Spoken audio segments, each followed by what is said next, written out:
चलो स्टार्ट करते हैं, ठीक है। आज क्लास थोड़ा लेट हो जाएगा ना, चलेगा? चलो, वैसे भी आज क्या क्या पढ़ने वाले हैं, सिंपल कुछ डेफिनेशन पढ़ेंगे, लगभग 5 डेफिनेशन, ठीक। फिर उन्हीं डेफिनेशन पे उनमें से 2 डेफिनेशन को उठाएंगे और उसे एक एक करके, एक जो है वो सिर्फ सब ग्रुप बनाता है, नॉर्मल नहीं बनेगा वो, मतलब नॉर्मल सब ग्रुप नहीं होगा वो। फिर उसके बाद सेकेंड डेफिनेशन पढ़ेंगे, वो नॉर्मल सब ग्रुप बनाता है, तो हम लोगों को उसे सब ग्रुप भी दिखाना है, फिर नॉर्मल भी दिखाना है, ठीक है। तो इतना है आज की क्लास में, ठीक है। तो ये जो है मैं पहले भी बोल चुका हूँ कल की क्लास में कि जो आज हम लोग पढ़ने वाले हैं ये वैसे ऑफिशियल यूनिट 3 में है, लेकिन हम लोग यूनिट 2 में इसलिए पढ़ रहे हैं क्योंकि ये जो डेफिनेशन है वो डायरेक्ट नॉर्मल सब ग्रुप से कनेक्टेड है। तो नॉर्मल सब ग्रुप के चैप्टर पढ़ने के जस्ट बाद पढ़ोगे ज़्यादा बढ़िया है ना, तो इसलिए हम लोग अभी पढ़ रहे हैं, समझ आए? चलो आज में ये खत्म हो जाएगा, ये समझो ये चैप्टर कल का खत्म हो गया है। अभी हम लोग 4th चैप्टर पढ़ रहे थे यूनिट 2 का वो, लेकिन आज बोलो ऑफिशियली खत्म है, ठीक है। चलो तो मैं यहाँ पे पहले नाम लिख देता हूँ इनका, क्या क्या पढ़ने वाले हैं।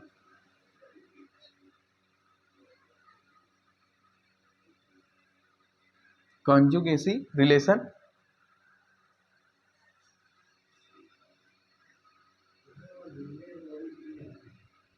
कॉन्जुगेट एलिमेंट,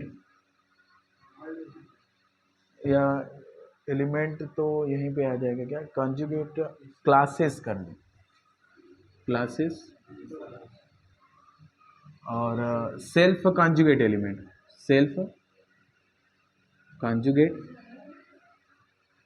एलिमेंट, ठीक है। सेल्फ कॉन्जुगेट एलिमेंट क्या है, इसके बाद सेंटर ऑफ ग्रुप आएगा, सेंटर ऑफ अ ग्रुप, फिर उसके बाद नॉर्मलाइजर आएगा।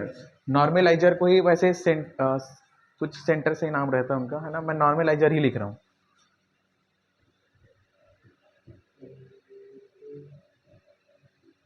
Normaliser of a element, an element, ठीक है। याद रखना ना, नॉर्मलाइजर जो है वो एलिमेंट के लिए डिफाइंड होता है, सेंटर जो है वो ग्रुप के लिए डिफाइंड होता है, ठीक है। इस बात को ध्यान में रखना, ठीक है।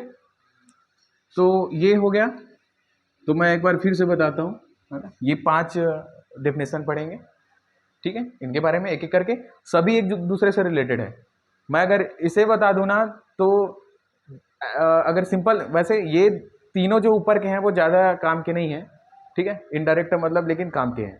तो हम लोगों को सेंटर ऑफ ग्रुप अगर यहाँ से स्टार्ट करें पढ़ना तो ज़्यादा मजा आएगा, है ना, वरना यहीं से भी स्टार्ट कर सकते थे। मैं इससे पहले जैसे ये फाइनल ईयर में भी रहता है, तो मैं फाइनल ईयर में ही बताता हूँ ये कैसा रहता है करके, ठीक है, मतलब कहाँ से ये आया सेंटर ऑफ ग्रुप। और फर्स्ट ईयर में जब भी पढ़ाता था तो मैं सेंटर ऑफ ग्रुप और नॉर्मलाइजर सीधा बता देता था, ठीक है। लेकिन हम लोग डीप से पढ़ेंगे क्या क्या होता है, ज़्यादा टाइम लगेगा नहीं। और फिर उसके बाद जो सेंटर ऑफ ग्रुप है उसे ही ग्रुप का नॉर्मल सब ग्रुप दिखाएंगे, सेंटर ऑफ ग्रुप को। फिर नॉर्मलाइजर को हम लोग सिर्फ सब ग्रुप दिखाएंगे, या ये पहले कर सकते हैं यहाँ पे, ठीक। तो जो नॉर्मलाइजर है उसे सिर्फ सब ग्रुप होता है, नॉर्मल नहीं होता, नॉर्मल सब ग्रुप नहीं होता, ठीक है। चलो तो स्टार्ट करते हैं, कॉन्जुगेसी रिलेशन क्या होता है, ठीक। तो एक एलिमेंट जो है वो दूसरे एलिमेंट से कॉन्जुगेट कब कहलाता है ना, उसके बारे में हम लोग देखते हैं, ठीक। उसी में कॉन्जुगेट रिलेशन भी आ जाएगा, ठीक। तो ये रिलेशन जो है उसी रिलेशन से संबंधित है, कौन सा वाला जो हम लोग फर्स्ट यूनिट में फर्स्ट चैप्टर में पढ़े हैं, रिलेशन, इक्विवेलेंट रिलेशन आता था। तो वैसी टाइप ये कॉन्जुगेट रिलेशन रहता है, जो हम लोग कॉन्जुगेट, एक एलिमेंट दूसरे एलिमेंट से कॉन्जुगेट कहलाता है। तो उस डेफिनेशन को ही जब हम लोग रिलेशन प्रूव करते हैं तो वो कॉन्जुगेसी रिलेशन हो जाता है, ठीक है। लेकिन यहाँ पे हम लोग प्रूव नहीं करेंगे, ये सिलेबस में नहीं है, और होगा तो वो पीछे ही होगा उसी चैप्टर में, रिलेशन वाले में, और मैं ये बताया नहीं था इसलिए मैं वो पढ़ाया नहीं हूँ, ठीक है। वैसे भी तो हम लोग यूनिट फर्स्ट को फिर पढ़ने वाले हैं, जो जो छूटा हुआ है उसे, तब हम लोग इनके बारे में वहीं पे देखेंगे, कॉन्जुगेसी रिलेशन प्रूव करके, है ना। यहाँ पे सिर्फ डेफिनेशन बताता हूँ। तो ध्यान देना, इधर क्या करना रहता है, एक ग्रुप लेना रहता है जी, हम लोग ग्रुप लेते हैं, इसके 2 एलिमेंट लेना रहता है, 2 एलिमेंट पे बात चलेगा ये। तो जैसे ए जो है वो बी से कंजुगेट रिलेशन रखेगा, है ना, या इसी को ऐसे बोलेंगे ए बी से कॉन्जुगेट है, ए बी से कॉन्जुगेट है, ऐसा बोलेंगे। ठीक है, कब बोलेंगे? तो इसके लिए क्या होना चाहिए? एक एलिमेंट ग्रुप में ऐसा एग्जिस्ट करना चाहिए कि हम लोग ए इक्वल टू, मान लो इधर there exist c belongs to G, group में एक ऐसा एलिमेंट, एक एलिमेंट कम से कम एग्जिस्ट करना चाहिए, ठीक, कि हम लोग ए को कुछ इस प्रकार से लिख सकें कि ए equal to C B C inverse. ठीक है, उल्टा हो गया क्या ये? नहीं, हाँ उल्टा हो गया, क्योंकि ये जस्ट ना नॉर्मल जो हम लोग पढ़ते हैं ना, नॉर्मल सब ग्रुप, उसके उल्टा रहता है। नॉर्मल में हम लोग एक से इनवर्स को इधर लिखते हैं, है ना, तो ये जस्ट उल्टा रहता है। ठीक है, तो ऐसा अगर कहीं हो रहा है ना, तो ए जो है वो बी से कॉन्जुगेट कहलाता है। फिर से रिपीट करता हूँ डेफिनेशन, ध्यान से सुनना। ठीक है, ए बी कोई जी के एलिमेंट है, ग्रुप के एलिमेंट है। अब ए बी से कॉन्जुगेट कहलाएगा यदि ग्रुप में एक ऐसा एलिमेंट सी एग्जिस्ट हो कि हम लोग ए को सी इनवर्स बी सी के रूप में लिख सके, तब ए बी से कॉन्जुगेट कहलाता है। बात समझ आए? ठीक, आगे चलते हैं। इसके बाद अब ये जो डेफिनेशन है कि ए बी से कॉन्जुगेट कहलाना, ये रिलेशन भी होता है। रिलेशन मतलब जो स्वतुल्य है ना, रिफ्लेक्सिव प्रॉपर्टी, और सेकंड क्या है? सिमेट्रिक, सम्मितता, और थर्ड क्या है? ट्रांजिटिव संक्रमण, है ना। तो ये तीन प्रॉपर्टी को होल्ड करता है ये डेफिनेशन। ठीक है, तो ये कॉन्जुगेसी रिलेशन होता है। अभी हम लोग प्रूव नहीं कर रहे हैं, जरूरत पड़ेगा तो फर्स्ट यूनिट में देखेंगे, हम लोग आगे पढ़ने वाले उसमें। ठीक है, आगे चलते हैं। तो ये बात समझ आया, सिर्फ हम लोगों को ए बी से कॉन्जुगेट कब कहलाता है उसी के बारे में जानना था इसमें। ठीक है, तो इसे कॉन्जुगेसी रिलेशन ना बोल के कॉन्जुगेट एलिमेंट ऐसे बोल सकते थे। ठीक है, चलो अब आते हैं कॉन्जुगेट क्लास क्या होता है। तो क्लास मतलब वर्ग, वर्ग मतलब ऐसी क्लास जैसे तुम लोगों की क्लास है, जो ट्यूशन आ रहे हैं वो उनका अलग वर्ग है, अलग क्लास है। समझ आए? तो यहाँ पे क्या रहेगा? कॉन्जुगेट क्लास क्या बोलेंगे? तो यहाँ पे इसे हम लोग कॉन्जुगेट क्लास को क्योंकि ये कॉन्जुगेट क्लास किसी एक एलिमेंट के लिए देखा जाता है, कॉन्जुगेट क्लास किसी एक एलिमेंट के लिए देखा जाता है। ठीक है, तो मान लेते हैं एक एलिमेंट है ए जी से, तो इसके कॉन्जुगेट क्लास को हम लोग सी ऑफ ए से डिनोट करेंगे, सी ऑफ ए, और पढ़ेंगे कॉन्जुगेट क्लास ऑफ ए। ठीक है, तो ये क्या होता है? तो इसमें ग्रुप के वो एलिमेंट को इकट्ठा करते हैं, ग्रुप के वो एलिमेंट इधर इकट्ठा होते हैं जो ए के साथ क्या हो, कॉन्जुगेटिव रिलेशन रखें। ठीक है, या फिर इधर मैं सिंबल को कहीं अच्छे से देना चाहूँ, नहीं वैसे ठीक है, ये इतना काफी है। चलो एक से ही लिखते हैं, मैं सोच रहा था बी लिखूंगा तो थोड़ा ज्यादा रिलेट होगा इधर। अभी पहले इसको मैं खत्म करता हूँ। ठीक, तो यहाँ पे क्या करते हैं, इस कॉन्जुगेट क्लास में, ए के कॉन्जुगेट क्लास में हम लोग जी के वो एलिमेंट को इकट्ठा कर रहे हैं जो क्या रहे, ए से कॉन्जुगेट रहे। समझ आए? ये कॉन्जुगेसी रिलेशन का साइन है। जैसे यहाँ पे बोलते हैं ना ए बी से कॉन्जुगेट है, तो यहाँ पे कुछ ऐसा लिखा जाता है। ठीक है, ए बी से, हाँ अरे चिड़िया है, ये कुछ ऐसा बोल दो। ठीक है, समझ गए ना, ये इस टाइप से है ना। तो ये कॉन्जुगेट, अगर ए बी से कॉन्जुगेट है तो कुछ ऐसा लिखा जाता है ए, और पढ़ते कैसे हैं, ए कॉन्जुगेट है बी से। ठीक है, चलो तो ये बात समझ आए, है ना। तो फिर से मैं रिपीट करता हूँ, कॉन्जुगेट क्लास क्या होता है। तो कॉन्जुगेट क्लास क्या रहता है, वो किसी एक एलिमेंट के लिए रहेगा, ग्रुप के एलिमेंट के लिए। तो यहाँ पे जैसे ए एलिमेंट ले लिए जी से, तो हम लोग बोलेंगे कि कॉन्जुगेट क्लास ऑफ ए वो क्या होता है, तो इसमें ग्रुप के वो एलिमेंट को इकट्ठा करते हैं जो इस ए एलिमेंट के साथ कॉन्जुगेट हो। समझ आए? ठीक है, अब इसे उल्टा पुल्टा लिख सकते हो, कोई दिक्कत नहीं है। मतलब ए कॉन्जुगेट है एक्स से या एक्स कॉन्जुगेट है ए से, ऐसे कोई दिक्कत नहीं है, क्योंकि ये कॉन्जुगेटिव रिलेशन रहता है, तो सिमेट्रिक प्रॉपर्टी को होल्ड करता है। सिमेट्रिक प्रॉपर्टी वही बोलता है ना, अभी हम लोग प्रूव नहीं किए हैं उसको, बस बोलो कि वो होता है ऐसे करके। ठीक है, तो ये बात समझ आए यहाँ पे क्या हो रहा है? ठीक है, याद रखे रहना सब, एक हम लोगों का मेन टारगेट ये दोनों है, ठीक है, लेकिन इन दोनों को समझने के लिए इन तीनों से गुजरना पड़ता है, ठीक है, इसलिए हम लोग यहाँ पे चल रहे हैं, ताकि डीप से मतलब जड़ से जो आधार है इस टॉपिक का, वहां से हम लोग ऊपर जा रहे हैं, ठीक है, ना कि सीधा हम लोग जो पेड़ है ना, वृक्ष है ना, उसके जड़ को बिना देखे, मतलब ऐसा नहीं है सीधा तना को देख रहे हैं और उसके पत्ते को देख रहे हैं, फल को देख रहे हैं, ठीक है, जड़ को भी देख रहे हैं, तो ये जड़ है ये तीनों, ठीक है। चलो, तो ये बात समझ आए कॉन्जुगेट क्लास क्या होता है।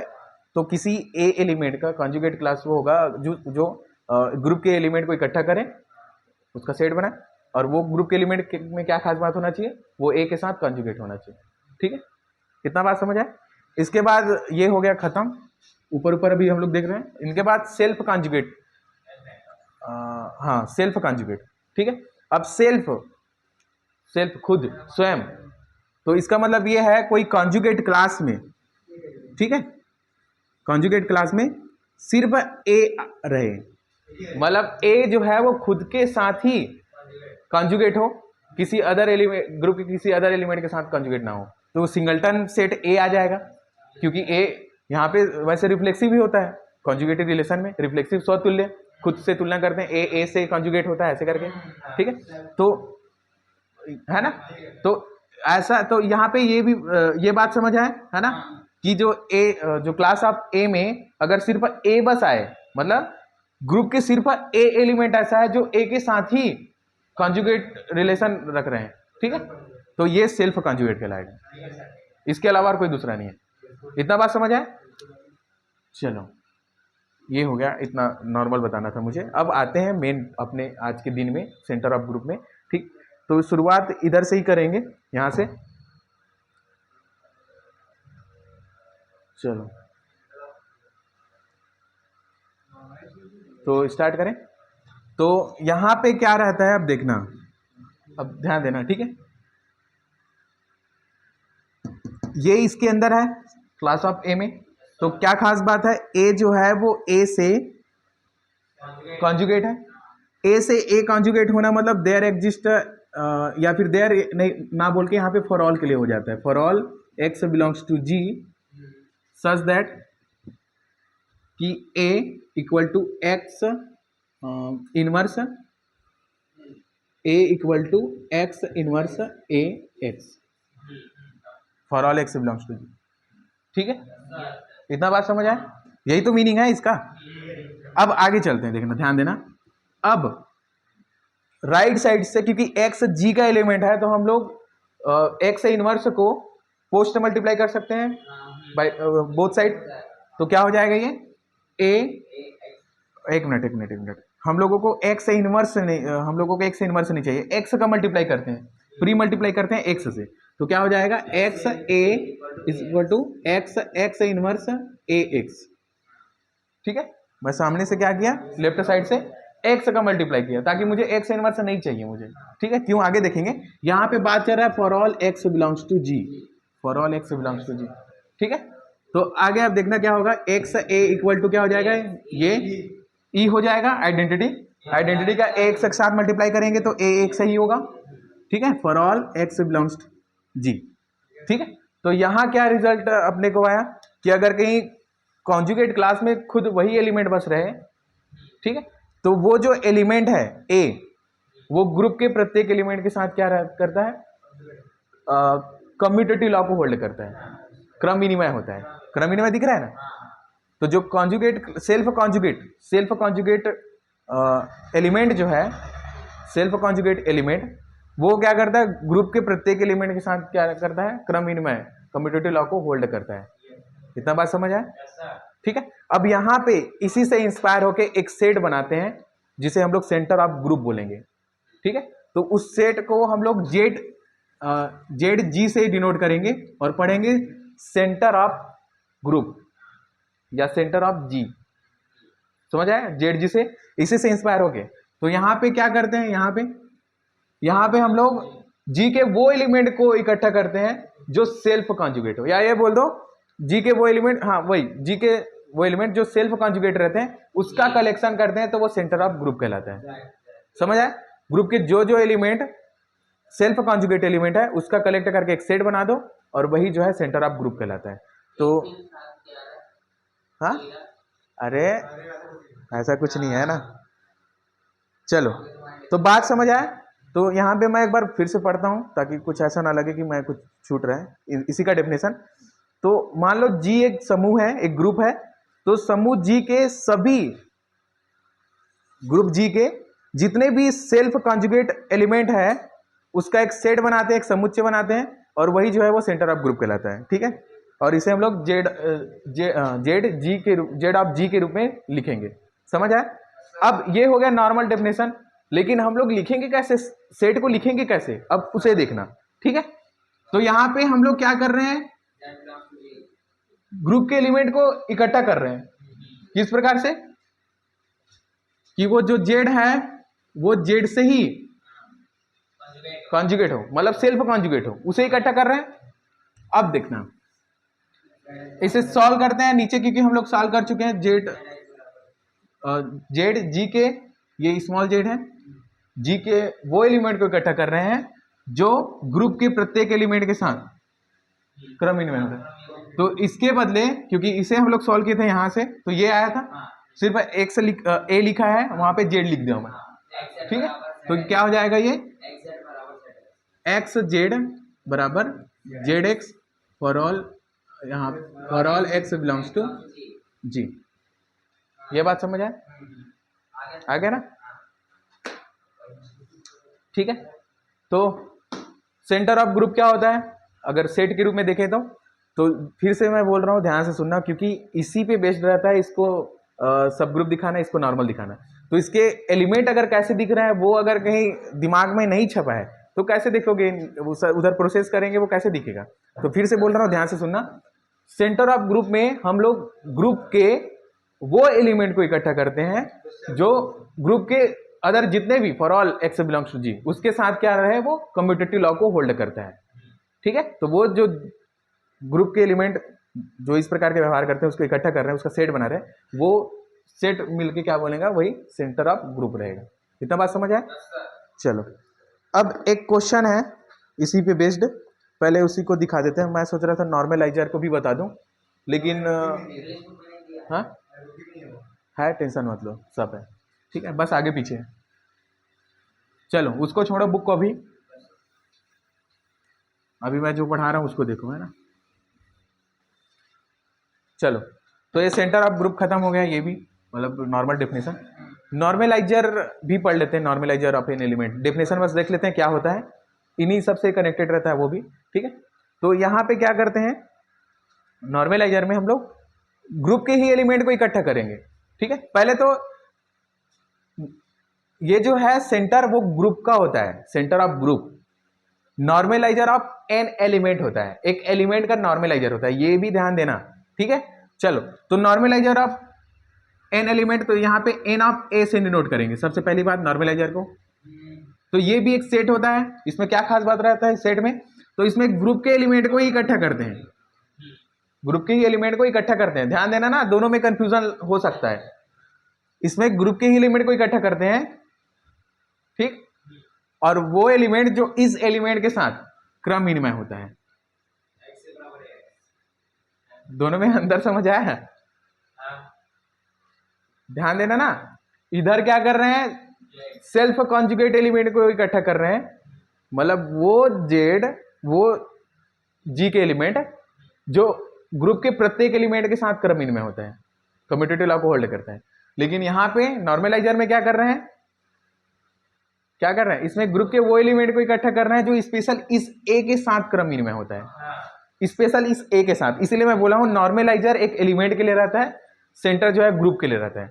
इसलिए यहाँ पे for all x belongs to G रहता है ना, और इधर एक्स के वो एलिमेंट को, जी के वो एलिमेंट एक्स को इकट्ठा करते हैं जो इस स्पेशल ए के साथ क्रम विनिमय हो। बात समझ आए? ठीक है, तो ये थोड़ा देर याद रखे रहना, है ना। ये भी खत्म हो गया डेफिनेशन, मतलब अभी ये हम लोग अभी पढ़ने वाले हैं, तो अभी ये हटाते हैं। ठीक है, ये डेफिनेशन को हम क्या करते हैं, अब एक क्वेश्चन मैं बता रहा हूँ, थ्योरम, उसे लिखोगे, फिर यहाँ पे प्रूव करेंगे इसी सेट के लिए। ठीक है, चलो लिखो।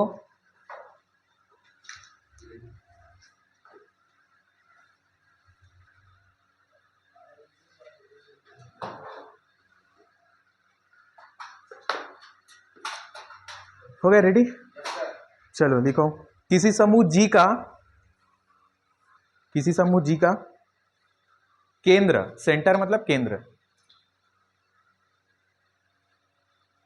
किसी समूह जी का केंद्र जेड ऑफ जी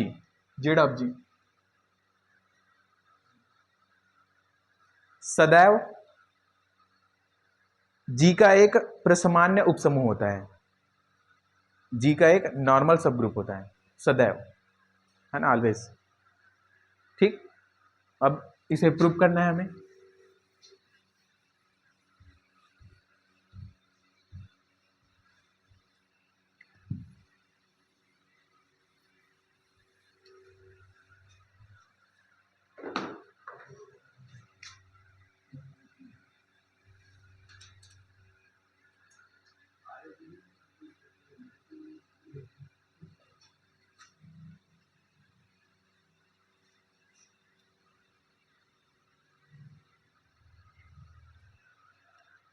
चलो, क्वेश्चन समझ आया क्या है? कोई ग्रुप है जी, है ना, अब उसका एक सेंटर है, तो मान लेते हैं यहाँ पे ग्रुप है जी, उसका सेंटर है जिसे जेड ऑफ जी से डिनोट करते हैं।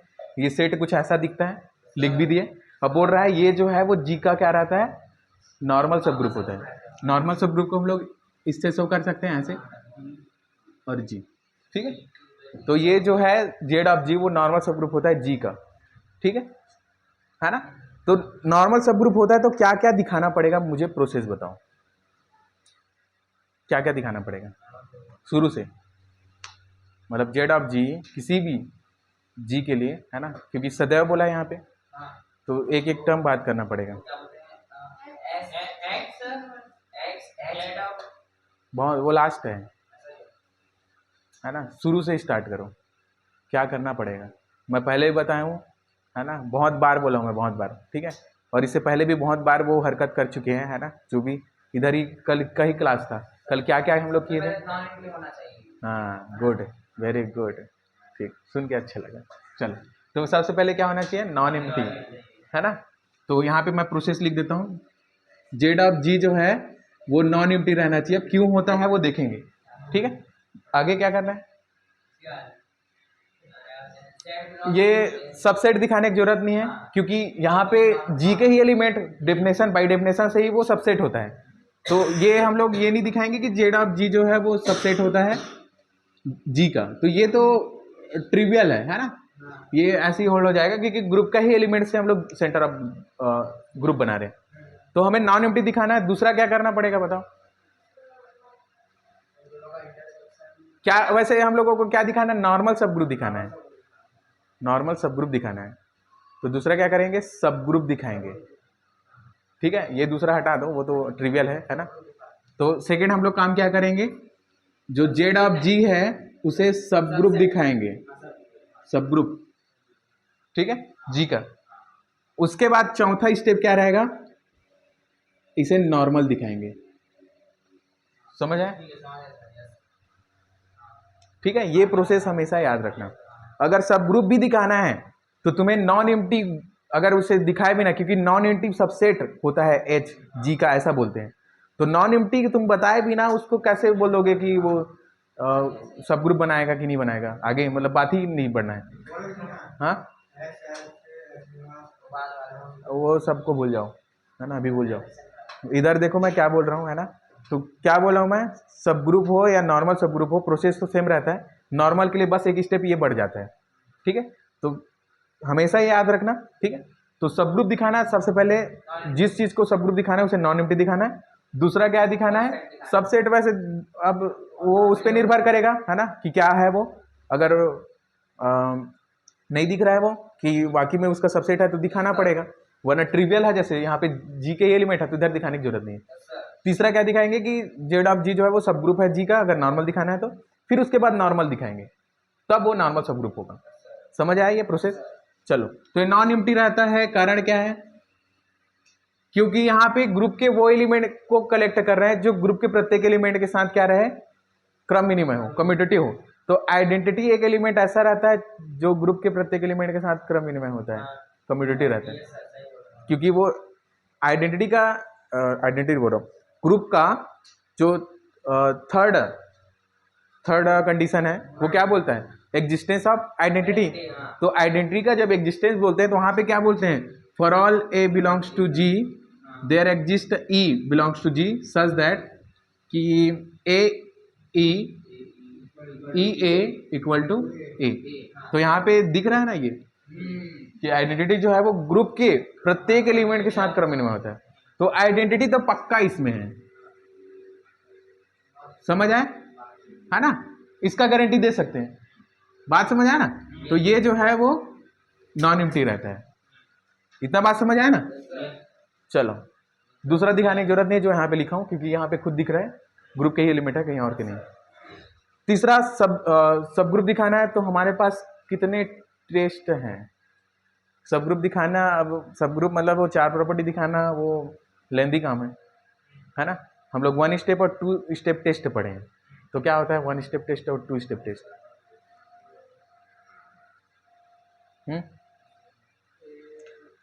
क्या होता है 1 स्टेप टेस्ट और 2 स्टेप टेस्ट?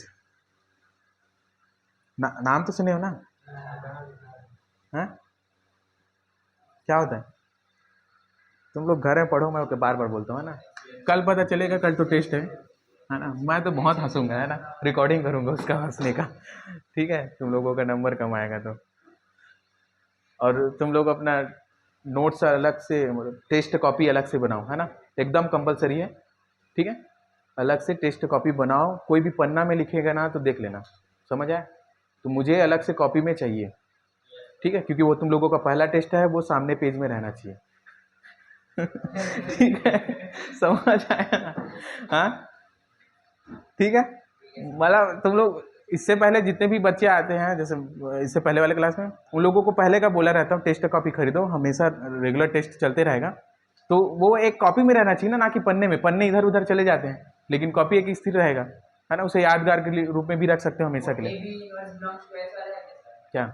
हाँ वही वाला है, वही वाला है, तो देख के बता रहा है, नहीं बताया हूँ, देख लो। तो मैं बोल रहा था नोट्स बोल रहा हूँ, कॉपी, ठीक है, नॉर्मल सा, ज़्यादा मोटा भी मत लो, लेकिन उसी में मॉक टेस्ट भी दिलाओगे तो मोटा भी ले सकते हो, कोई दिक्कत नहीं है, ठीक है, लेकिन कॉपी तुम लोग के पास होना चाहिए कल के टेस्ट में, समझ आए।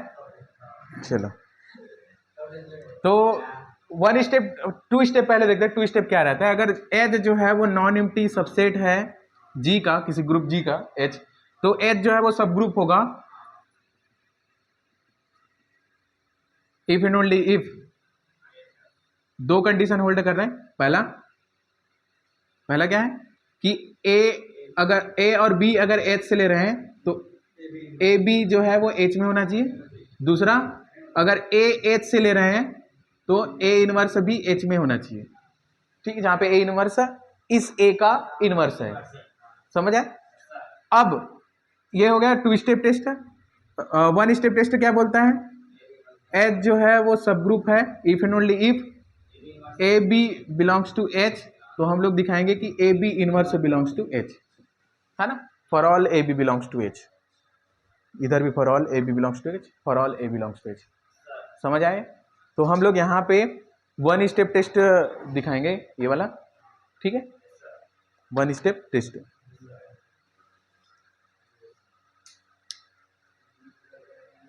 चलो तो समस्या क्या है पता है इधर, चलो ध्यान देना, इधर नॉर्मलाइजर को भी सब ग्रुप दिखाने का सेम तरीका है यहाँ तक, क्योंकि वो नॉर्मल तो होता नहीं है, नॉर्मल होता नहीं है, तो आगे चौथा स्टेप नहीं जाएंगे।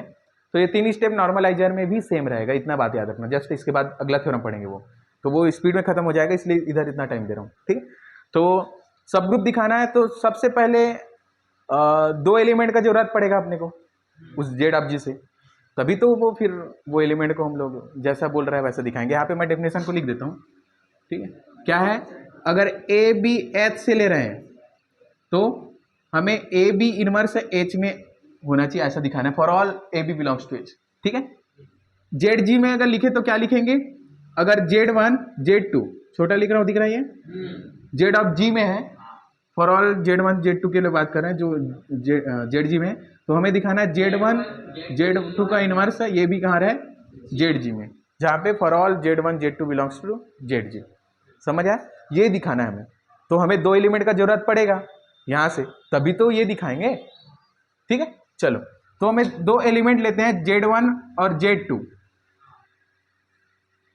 एक एक करके बात करते हैं। Z1 ZG में है, Z2 ZG में है। तो क्या खास बात है कि ये इसके अंदर है? क्या खास बात है इसमें? क्या खास बात है कि Z1 और Z2 ZG के अंदर है? तो वो खास बात ये है, इस प्रकार से लिखा रहता है ना, तो Z जैसे पढ़ते कैसे हैं इसको, Z जो G के एलिमेंट है इस प्रकार से है, ये जो साइन है ना इधर, है ना, इस प्रकार से है कि x Z equal to Z x for all x belongs to Z. मतलब ऐसे भी बोल सकते हैं जेड के वो एलिमेंट इधर है, इस प्रकार से जो ग्रुप के प्रत्येक एलिमेंट के साथ क्रम विनिमय हो, तो वो इस प्रकार से बोलते हैं, वही है ना, क्या खास बात है वाला। तो Z1 ZG के अंदर है, तो खास बात क्या है कि ये for all x belongs to G के प्रत्येक एलिमेंट के लिए x Z1 equal to Z1 x, मतलब कम्यूटेटिव लॉ को होल्ड करता है for all x belongs to G के लिए। वैसे सेम H2 जो है वो कुछ ऐसा लिख सकते हैं, इसीलिए वो इसके अंदर है। समझ आए? ठीक है, क्योंकि यहां पे ये बात बोले ना Z1 Z2 ZG में है, तो ये तो बोलना पड़ेगा ना। कितना बात समझ आए? चलो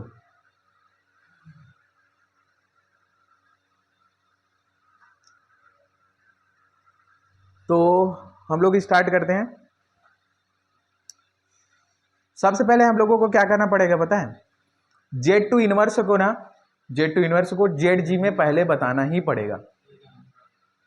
Z2 इनवर्स को ZG में पहले बताना ही पड़ेगा, है ना, क्योंकि Z2 इनवर्स G में तो है, इतना पता है, क्योंकि इनमें है, ZG में है Z2, तो ग्रुप में है, क्योंकि ये इसका वो ग्रुप का सबसेट है ना।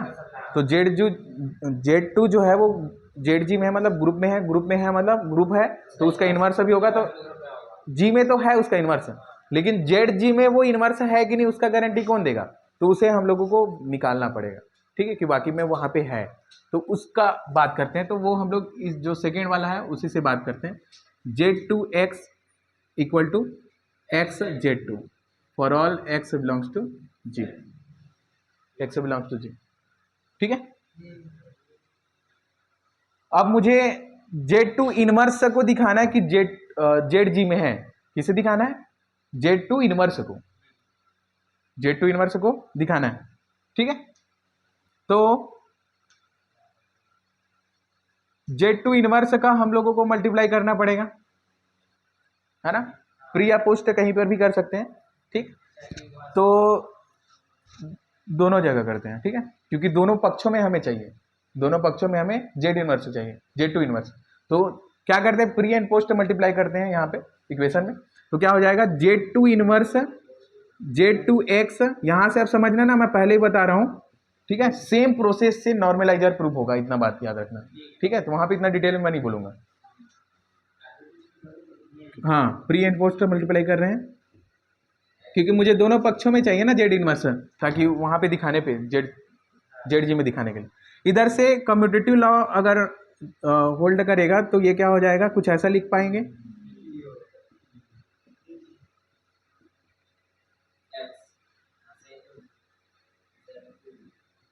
ठीक है, ये आइडेंटिटी हो जाएगा, आइडेंटिटी हुआ, ये भी आइडेंटिटी हो जाएगा। आइडेंटिटी का मल्टीप्लाई इनसे करो या इनसे करो, क्या आएगा, x Z2 inverse equal to Z2 inverse x, यहाँ पे for all x belongs to G, क्योंकि ये चल रहा है ना, for all x belongs to G, for all x belongs to G। तो ध्यान से देखो, Z2 inverse for all x belongs to G commutative law को होल्ड कर रहे हैं उनके साथ।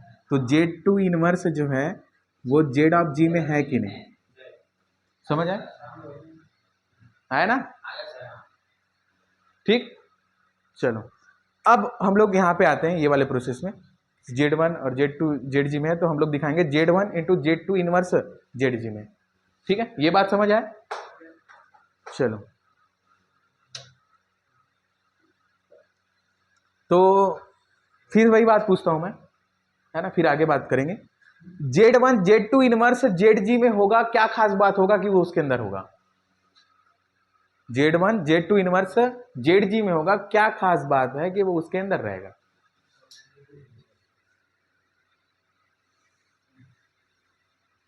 ये रिजल्ट आया, मैं इसको इधर लिख देता हूँ, Z2 इधर ही लिख देता हूँ, Z2 इनवर्स ZG में हो गया यहाँ से।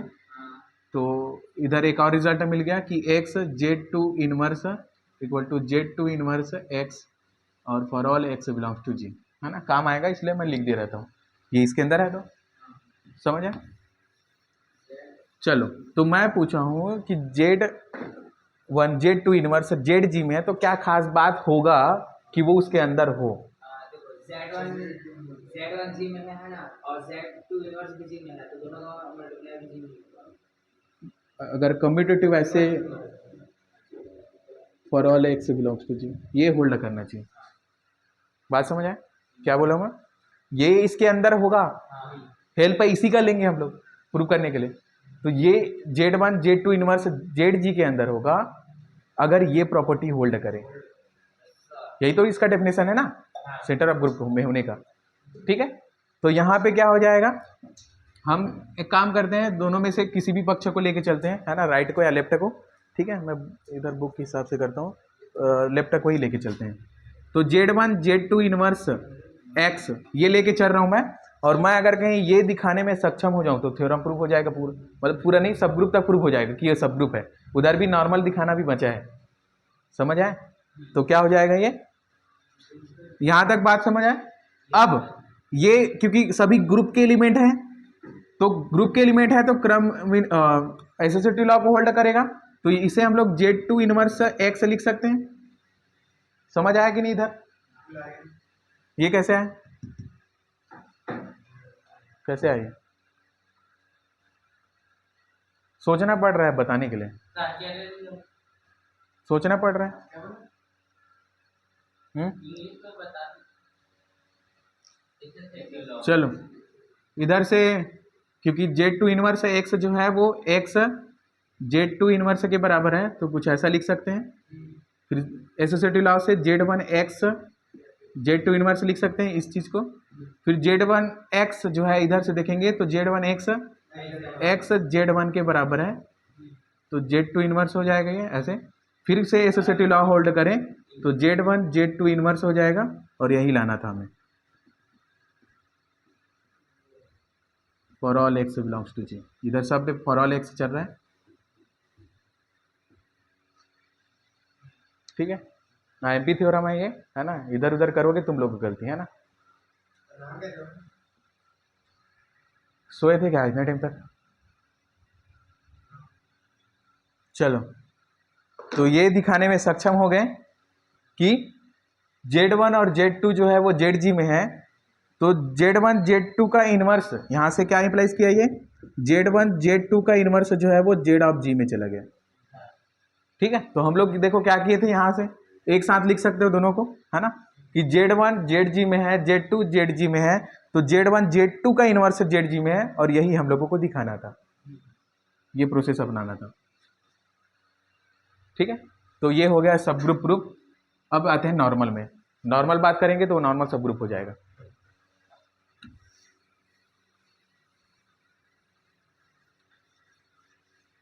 नॉर्मलाइजर अब होमवर्क है, सेम प्रोसेस से बनाना है नॉर्मलाइजर को।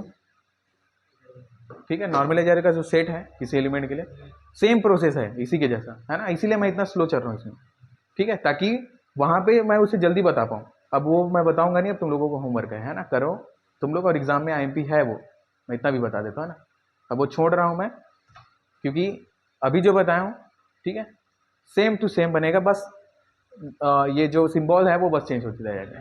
ठीक है, चलो, तो हम लोगों को नॉर्मल दिखाना है, तो नॉर्मल दिखाने के लिए क्या करना पड़ता है, किसी एच को जी का नॉर्मल दिखाने के लिए क्या करना पड़ता है, तो एच जो है सब ग्रुप होता है जी का, पहली बात हो गया इधर जेड जी अगर दिखाना है तो। अब क्या करते हैं, for all x belongs to G के लिए कोई भी एच का एलिमेंट उठा लो। ठीक है, तो हम लोग क्या दिखाएं, एक्स इनवर्स, उल्टा हो रहा है क्या, एक्स एच एक्स इनवर्स जो है वो एच में होना चाहिए। ठीक है। तो यहाँ पे सेंटर को अगर दिखाना पड़ेगा तो क्या करना पड़ेगा, सेंटर ऑफ ग्रुप को अगर कहीं नॉर्मल दिखाना है तो पहली बात सेंटर ऑफ ग्रुप जो है वो जी का नॉर्मल, सेंटर ऑफ ग्रुप जो है वो जी का सब ग्रुप है, अभी प्रूव किए जस्ट, तो ये होगा। अब क्या करेंगे, for all x belongs to G के लिए हम लोगों को जेड में एक जेड ऑफ जी में एक स्मॉल जेड एलिमेंट इस प्रकार से होगा कि एक्स जेड एक्स इनवर्स जो है वो जेड ऑफ जी में हो जाए। अगर ये दिखाने में सक्षम होंगे तो थ्योरम फाइनली प्रूव हो जाएगा, क्योंकि वो नॉर्मल हो जाएगा जेड ऑफ जी। ठीक है, इतना समझ आए? वो अगर दिखा दे तो ये हम प्रूव कर चुके हैं, ये लेके चलेंगे, ये दिखाना है। तो for all x belongs to G के लिए हमें दिखाना है arbitrary z belong to Z of G. ठीक है, तो ये इसके अंदर है, तो क्या खास बात है कि जेड उसके अंदर है, स्मॉल जेड, क्या खास बात है? तो Z x equal to x Z for all x belongs to G. Commutative law को होल्ड करता है ना, क्रम इनमें को। तो स्टार्ट हम लोग वहीं से करेंगे। ठीक, एक मिनट हम लोगों को ये दिखाना है ना, उसके अंदर है, यहीं से करते हैं। तो एक्स जेड एक्स इनवर्स को हम लोगों को जेड ऑफ जी में दिखाना है। ठीक है, तो अब ध्यान देना इधर कैसे करना है। हम लोग एक्स जेड कुछ इस प्रकार से लिख सकते हैं, इन दोनों को पहले सॉल्व कर दें। तो क्योंकि एक्स जेड इधर जेड एक्स है तो जेड एक्स हो जाएगा यहां से। फिर अब ये एसोसिएटिव लॉ से ऐसे लिख सकते हैं हम लोग, फिर एक्स एक्स इनवर्स से क्या हो जाएगा, जेड ई हो जाएगा, और ई का आइडेंटिटी का जेड के साथ मल्टीप्लाई करेंगे जेड ही मिलेगा, और ये जेड जो है वो जेड जी का एलिमेंट है, कहाँ से, इधर से, और ये जेड जो है वो एक्स जेड एक्स इनवर्स के बराबर है। तो ये इंप्लाइज करता है कि एक्स जेड एक्स इनवर्स जो है वो जेड ऑफ जी में है। ठीक है, तो ये हो गया प्रूफ, इसके साथ नॉर्मल प्रूफ हुआ, मतलब पूरा ये जेड ऑफ जी ग्रुप का नॉर्मल सब ग्रुप होता है हमेशा। समझ आए? ठीक है, बहुत आईएमपी क्वेश्चन है, बहुत ज़्यादा एमपी। ठीक है, ऐसा क्या बोलना पड़ेगा हर बार तुम लोगों को, ताकि क्लास में एक्टिव रहो, है ना। डेली पढ़ा रहे हैं तो जो पढ़ा रहे हैं उससे बाहर नहीं पढ़ना है तुम लोगों को, है ना। जो पढ़ा रहे हैं उससे बाहर मत पढ़ो, भले बुक में बहुत सारे क्वेश्चन हैं, लेकिन इधर जो पढ़ा रहे हैं उसको ध्यान से देखो। अब सेंटर ऑफ नॉर्मलाइजर होमवर्क है, सब ग्रुप दिखाना है, नॉर्मल नहीं दिखाना है। तो इधर नॉर्मल में मत चले जाना उधर, सिर्फ इतना 3 स्टेप दिखाना है। उसमें से ये तो ऑटोमेटिक होल्ड हो जाएगा बाय डेफिनेशन। तो तुम्हें 2 चीज़ दिखाना है, एक नॉन एम्प्टी, ठीक है, और एक सब ग्रुप। वो काम तुम लोगों का है। नॉन एम्प्टी वही काम रहेगा आइडेंटिटी वाला। आइडेंटिटी एक ऐसा एलिमेंट है जो ग्रुप के किसी एलिमेंट के साथ वो होता है, कम्यूटेटिव को होल्ड करता है। ठीक है, समझ आए? तो ये होमवर्क हो जाएगा तुम लोगों के लिए कि पढ़ना है, सेम प्रोसेस है इसका। क्या होमवर्क है कि पक्का ना? हाँ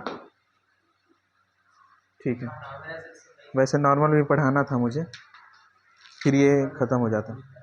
तो नॉर्मलाइजर को पक्का होमवर्क दूँ, कर लोगे ना? वैसे भी नोट्स है मेरे पास, मैं नोट्स शेयर कर दूंगा तुरंत का तुरंत। नोट्स में अच्छे से लिखा है, बुक से अच्छा मेरे नोट्स में लिखा है। ठीक है, तो यहाँ से तुम लोग आसानी से समझ जाओगे। वहाँ पे फर्स्ट सेकंड थर्ड ऐसे करके स्टेप में भी बांट दिया हूँ। मतलब पहला स्टेप ये है, जैसे नॉर्मलाइजर है ना, नॉर्मलाइजर। तो पहला स्टेप सेम काम करोगे, पहला नॉन एम्प्टी दिखाओगे।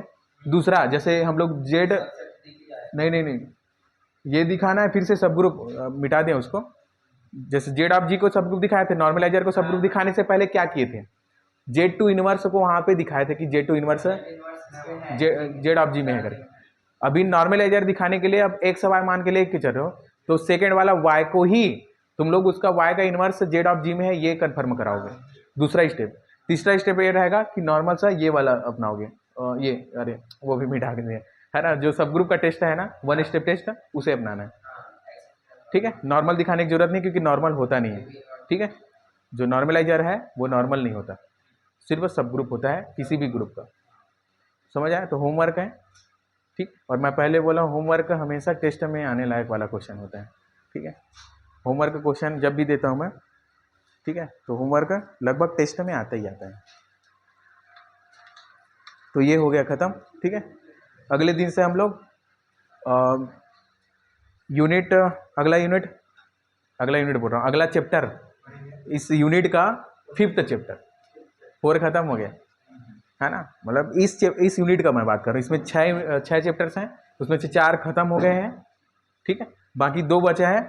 और वो जो अगला चैप्टर है ना वो 1 दिन का है, ठीक है, 1 ही दिन का है। हाँ, 1 दिन का है, एक ही थ्योरम है। उसके बाद और कुछ एग्जाम में आने लायक चीज़ें नहीं है वहाँ पे, ठीक है। तो वो 1 ही दिन का है, ठीक है। हो सकता है तो मैं 2 दिन भी ले लूँ, ठीक है, लेकिन मान के चलो 1 दिन में हो जाना चाहिए, ठीक है। चलो क्लास खत्म कर।